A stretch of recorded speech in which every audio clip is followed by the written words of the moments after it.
ভাবা যায় এত সুন্দর বাড়ির উঠানটাও কারো কবরস্থান হতে পারে। অনেকদিন পরে একটি ব্লগ ভিডিও নিয়ে চলে আসলাম। তো সবাই কেমন আছেন? আমি অনেক বেশি ভালো আছি। আমার কাজই হচ্ছে গ্রামগঞ্জের আনাচে কানাচে ঘুরে ফিরে জমির মাপ তোলা আর সেখানে সুন্দর সুন্দর বাড়ির ডিজাইন করে দেওয়া। তো প্রতিদিনের মতো আজকেও চলে এসেছি এমন একটি সাইটে। তো সেখানে আমরা মেজারমেন্ট গুলো তুলে নিচ্ছিলাম, জমির দৈর্ঘ্য প্রস্থ লেন্থ গুলো ফিতা দিয়ে দেখতেছিলাম লেন্থ গুলো, আর সেগুলো আমি খাতায় নোট করে নিচ্ছিলাম। দেখতেই পাচ্ছেন প্রত্যন্ত গ্রাম এলাকা এবং 3 মাথার মোড়ে সবে মাত্র 8টা-10টা দোকান হয়েছে। আর এখানে এই ওনারটা ভাবতেছেন যে একটি মার্কেট তৈরি করবেন, যার কারণে আমাদের সাথে যোগাযোগ করে এবং আমরা ডিজাইন সোর্স কনসালটেন্টের পক্ষ থেকে সেখানে গিয়ে সুন্দরভাবে মেজারমেন্ট গুলো তুলে নিচ্ছি। দেখতেই পাচ্ছেন এখানে টেম্পোরারি টিন শেডের কিছু দোকান থাকলেও পার্মানেন্টলি কোনো মার্কেট এখানে তৈরি হয়নি। তো এই ওনারটা একটু সচেতন, যার কারণে ইনি চিন্তা ভাবনা করতেছে যে ইঞ্জিনিয়ার এনে সুন্দরভাবে ডিজাইন করে ইনি একটি মার্কেট নির্মাণ করবে এবং উপরে বাসা তৈরি করবে। আবার এই মার্কেটটা শুধুমাত্র 3 তলায় হবে। সীমানা না পেলে ডিজাইন হবে কিভাবে, সেজন্য উনি সীমানা খুঁটিটা খুঁজে বের করার চেষ্টা করতেছিলেন এবং খুঁড়তে খুঁড়তে দেখেন অনেকটা মাটি খুঁড়ে ফেলেছে,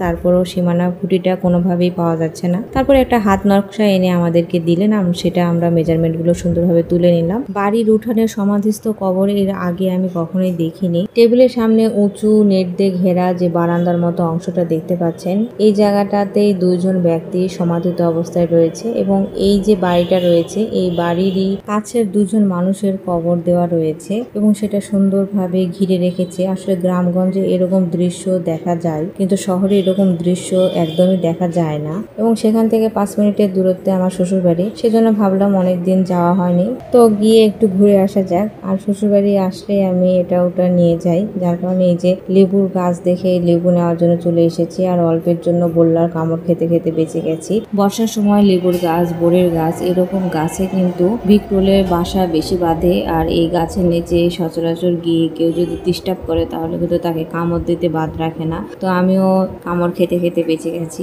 বাইরে আরো কিছু লেবুর গাছ রয়েছে, তো সেখানে গিয়ে একটু লেবু পাড়ার চেষ্টা করলাম। আর এই লেবুর গাছগুলো আমার যা লাগিয়েছে, তো আমি যখনই আসি তখনই কিন্তু লেবু পেড়ে পেড়ে নিয়ে চলে যায়। আর ও কিন্তু আমার সাথে এসেছে। আমার লাগানো সাজনের গাছটা নাকি ভেঙে গেছে, যার জন্য ভীষণ খারাপ লাগতেছে। এই জন্য দেখতে যাচ্ছি সাজনার গাছটা আদৌ হবে কিনা। তো দেখতেছি একদমই ভেঙে গোড়াটা উপড়ে গেছে, মনে হয় না আর হবে। কোন রকম গাছের কিছু পাতা জীবিত রয়েছে। এটা আমাদের শান বাঁধাই করা পুকুর, আর এই পুকুর কিন্তু অনেক পুরাতন, আর এই ঘাটটাও কিন্তু অনেক পুরাতন বললেই চলে। আর এই ঘাটটা অনেক দূর পর্যন্ত ছিল, কিন্তু মাঝখানে ভাঙা ছিল, আর এই ভাঙা অংশটা ভেঙে গেছে পাড়গুলো, আর কয়েকটা ধাপই শুধু রয়েছে। আসলে পুকুরের এই ঘাটের আর সেভাবে যত্ন করা হয় না বললেই চলে, আস্তে আস্তে হয়তো বা সম্পূর্ণ ঘাটটাই ভেঙে